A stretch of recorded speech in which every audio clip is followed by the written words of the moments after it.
Good evening, Pokemon fans and Draft League players like. This is BulbaStorm, and today I'm bringing you our Week 5 battle of the IDL, the Intercontinental Draft League, hosted again by our good friend Twistedgames, so it's always a pleasure. And this week it is Rivals Week. We are taking on, Week 5, sorry I did say that. We are taking on our good friend, long-time friend King, coach of the King County Males. And we are rivals in this season because we've had a couple of battles. It's been a fun ride so far, so we're hoping to keep the win score in our box going. Keep another win added to our check against him, because this man is a funny guy, I tell you what. He does love a good old unconventional set. So as you can see here, he has what was ranked as the combined scariest team in the whole of both the divisions.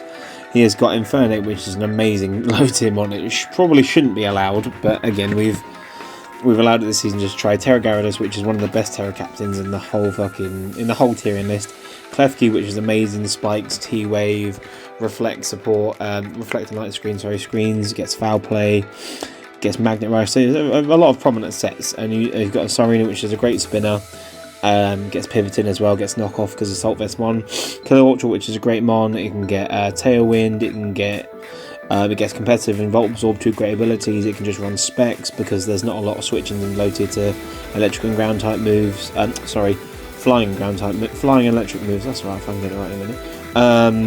And then of course, so again, a great mon which can be utility, but mainly is an offensive threat. And he's got a Alola Muck, which is again can be an amazing Assault Vest mon. It can even be Curse.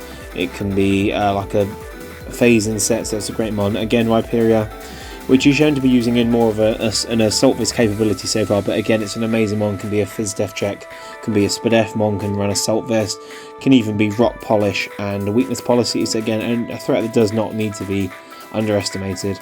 Again, Regidrago, a good threat. Again, there's not a lot of Steel types or Fairy types, so you've got to give it to him. There are a couple of matchups where Regidrago really can put in some work. And the last mon is the bus itself, Charger Bug. Again, a great mon. Really fun to use, and with Tera, you never know, there might be a couple of matchups where you can run Tera on it to give it a good defensive matchup. Now going into this, obviously King's team is absolutely disgusting, so we are bringing our own amount of offense to really hopefully take advantage of King's team. Again, leading off the team as always is our Tera captain Mothman, the Slitherwing here with Brick Break, Leech Life, Bulk Up and Morning Sun. As you can see here, we've got max defense because outside of Kilowattrel he doesn't really have and Regidrago with Dragon Energy or just special moves doesn't really have a lot of special offensive threats, so I just wanted to run max defense just to live any hits from anything. Of course mixed Infernape could come, but I do think that Infernape will be it'll be more like a Scarfer in this matchup, just to revenge Slitherwing with special moves. So yeah, again, just a little bit of Spadef, but mainly physical defense to try and take on those threats after Bulk Up. And of course Tera Electric is always good to resist Flying Stab from Kilowattrel, Stab from Gyarados, and yeah, it's only way to do super preventive damage is Rhyperior, and of course we do have the Brick Break for that as well. Brick Break for screens, we can bring this in on Klefki on a potential Thunder Wave, really take advantage of the Bulk Up and click Brick Break, which ignores the effects of screen, so I'll do max damage that I would do if the screens weren't there, and then clear the screen. So it's a really good move here. And yeah, again, and there is no Slitherwing without our Gengar here. Gengar Kumu again, rocking the Choice Scarf this week. Again, an amazing Revenger. Revenges Specs, Kilowattrel, Revenges DD, Gyarados, Revenges Infernape, Revenges Sarina. Again, Side Wave, Focus Blast, Shadow Ball, all we need really. Revenges a Weakness Policy, Rock Polish, Rhyperior, Max Speed Jolly, we outspeed that, so we can take advantage of that. And we can kill it with Destiny Bond if we can't kill it from full. And again, we've got Florges. He doesn't have a good Spadef Fairy switching outside of the Klefki, which again doesn't really want to take hits reliably because it doesn't have any recovery. So that's a really good mon. And then just Energy Ball just in case Rhyperior does come in Assault Vest. Bronzong here, R2D2 this week, rocking Iron Defense, Body Press, Trick Room, Stored Power. Just a good set again. Doesn't really have a lot of switches into this mon. Iron Defense, Body Press for his physical threats. Stored Power just to do some damage to the Kilowattrel and the Infernape. And then we've got Max Defense of Incineroar. Again with Barking Shot, Knockoff, all of his Flare Blitz. Just a good switch into Muck, Rhyperior, Sarina. Not Rhyperior, sorry, Muck, Sarina. And Klefki, again, just a good mon to negate Prankster because as a Dark type we can get Rocky Helmet, Chip Off and everything like that. And just get some pivoting in as well. And then last we've got Piloswine here, Earthquake, Stealth Rock. We've got Raw and we have Astral Crash again. Dual Stab just does really well into this team. Infernape, Kilowattrel, Sarina, Muck, Rhyperior, and Rocks just keep everything in check. Do 25% to the Kilowattrel and 12% to everything that's not called Rhyperior or Klefki. And again, just a nice soft check to every threat. Can live anything apart from like a banded close combat or a banded waterfall from Infernape and Gyarados. So yeah, so that is the team, and we will jump right into the battle. Again, best of luck to our friend, and I will see you there. So as you can see, he does elect to bring the Infernape, Gyarados, which terrified, the Kilowattrel, the Rhyperior, the Muck, and the Klefki. All the mons which I expected. I do decide to live with my Incineroar here because I do think it is a good matchup into everything. Everything apart from Kilowattrel, because I have just given this mod a competitive boost, so I was like, fuck me. So this mod is an actual massive threat now. It does mean I do have to pretty much sack off my Piloswine. I really didn't expect him. No one respects the Piloswine in this fucking league. Everyone leads off with their electric types. The last 2 weeks I've had fucking people lead off with the electric types. No matter what, I'm fucking leading off with Piloswine next week.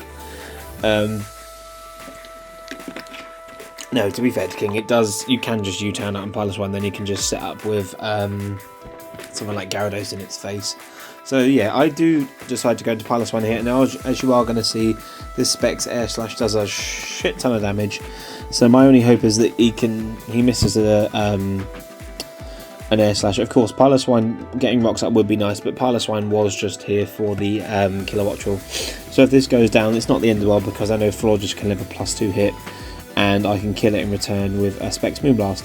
So yeah, not a great start, but again, Incineroar was so good of a lead, I had to lead off with it. I didn't want to lead off with... Didn't want him to lead with Rhyperior or Gyarados and then me lead Incineroar and not be on a great foot to start with in the battle. So I'm going to choose to go into my Florges here, because again, we do live a +2 hit from this thing, and we can just kill it with Moonblast.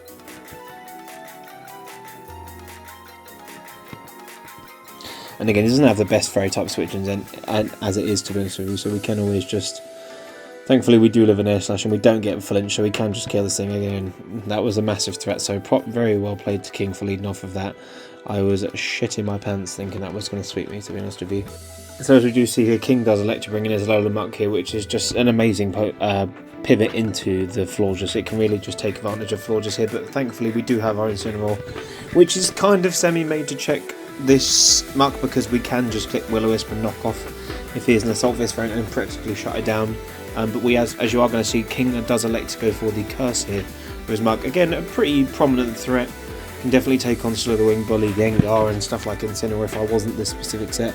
So we are just going to elect to go for the Will-O-Wisp here, just to make sure this threat does not get too out of hand. But you are going to see that King does go for the Curse here. So he's already at -1. So he's now at... he's burned plus -1. I think he's now at he's -3 because he's burned, but now he's -1. So yeah, we are going to see that Drain Punch. Does do a fair amount of damage, and we are going to obviously keep getting residual damage off him here. I'm going to decide to go for the Flare Blitz. I was thinking of switching out, but again, this Incineroar really does the job against this Muck. I don't want to burn my Slitherwing. I don't want to burn HP on my Slitherwing just yet. So I'm just going to elect to stay in and click the Flare Blitz. I'm calculating to see if I decide to stay out, decide to switch out, but I'm going to decide to stay in, because keeping this thing chipped opens up Slitherwing, opens up Gengar. So yeah, well, not opens up Slitherwing having to take like poison chip. So I'm going to just go for the Flare Blitz here and get chip damage, and you can see that won't do too much, but it definitely does a solid amount with the Rocky Helmet and the burn chip. So we are going to see him go for another Curse. So yeah, he's just trying to get HP back, but obviously we are Rocky Helmet, so... And unfortunately did get the first turn poison, so it is whittling us down. But again, we will be able to trade 1 for 1, and I'm happy that Incineroar traded 1 for 1 with Muck, to be honest with you. I don't really want anything else taking chip at this point in time. So I'm very happy with Incineroar going 1 for 1, because it doesn't do that well against the rest of his team. Obviously Infernape and Rhyperior just kind of bully it. Yeah, so we're just going to go for the Flare Blitz here. This thing's getting super low with the Flare Blitz plus Rocky Helmet plus Burn Chip. So yeah, we are going to be able to bring in our Slitherwing here and just pick this thing off with a Leech Life. And just be able to start setting up and sweeping with Mothman here, because Mothman just does really well in this matchup. Because now, especially because 3 out of his 4 mons are physical attackers. There could be the potential of a special Inferno, which I did think, but I do think that Slitherwing can just take this game. Again, I do decide to go for Florges here, just because I can just click Lowering Voice, and it does a lot of damage. It doesn't have a lot of switch-ins. I also wanted to just make sure that I would actually guarantee that the Clef Key came in. He obviously doesn't want to go Inferno or Gyarados because of how hard I hit, so I wanted to condition him into going to Clef Key, which then allows me to go into my Slitherwing to set up to sweep. If I'd have gone into Slitherwing Raw, he probably would have brought Clef Key in anyway, but he might have gone to Inferno if he was special. So bringing in Slitherwing gives me a chance to, like I say, go for the setup. It also gives me a free turn because I know that King will click Light Screen on my Florges. So it gives me a free chance into my Slitherwing, and then it allows me to Tera on the Thunder Wave. So if I'd have done that any differently, I might have ended up with a paralysed Slitherwing, which would have not allowed the sequence to unfold in the same way, and it might have ended up in me losing the game, because if my Slitherwing was to get parried for even a turn, it would give him way too much momentum to move. So yeah, so you are going to see us go for the bulk up here, as we do predict the Clef Key going for the T-Wave. And again, Mothman is just about to take off. This one is so fucking fun to use. You are going to see Mothman. We are going to go for a second bulk up because I do expect him to go for the Reflect. So as I stated earlier in the team builder, going for Brick Break ignores the screen damage. This is about to do 70% to this Clef Key, and I'm going to remove the screens, as you are going to see here. Yeah, I mean, it basically nearly kills it, and he does. I do get the Reflector off, and he does go for the Foul Play, which does, to be fair to him, does about 50% because I no longer resist it. But we are going to just pick it off here with a Brick Break. I'm sure he's going to go for the Reflect just on the off chance I don't go for the bulk up, but I do choose to go for the Reflect. So again, Mothman is looking pretty good here. We're sitting pretty, especially if that Infernape is the physical set. If it's special, it's going to come in here. But if it's physical, I do expect the Rhyperior to come in, which the Rhyperior has come in here. And we are just going to go for the Brick Break because this is going to do a lot, even through Solid Rock. As you see, that basically nearly kills it. But King is actually the weakness policy Rock Polish set. So props to King for that. Well played. Very good set there. Very fucking threatening set. Rhyperior, it does not need to be overlooked, especially in low tier. Like, fuck this Mon can't Tera, because that would have been such a threat. But then if he did Tera, I probably would have gone for Leech Life, but then he might have been Fairy. So yeah, anyway, thank God this Mon can't Tera. It makes my life a whole lot easier. So I'm just going to click the Brick Break again. Or do I click? I think I might click Leech Life just to give myself a little bit of recovery back, because I do expect him to be able to go for the Earthquake. Thankfully, I'm shook at him +2, so it's a neutral hit. So yeah, it almost kills me. But yeah, thankfully I'm able to get a little bit of HP back with Mothman. And if the Infernape is special, which I think it probably isn't because he would have brought it in, I am able to do a lot of damage to it. And he actually can't kill me if he's... I think the only way I was going to die is a banded Flare Blitz, but I don't think he has. I don't think he's banded. I think he might be a set-up set, maybe like Swords Dance to break through my team. But yeah, so I'm going to go for the Morning Sun here because again he can't kill me. So yeah, you see close combat and he isn't banded. We barely fucking live. We hang on by a thread here, and we are going to go for the Morning Sun here just to get the most out of our recovery. I do elect to go for the Morning Sun again. I don't want to Cheese King out of differential. I just want to make sure that I'm out of range of any potential shenanigans. So I am just going to go for the Brick Break.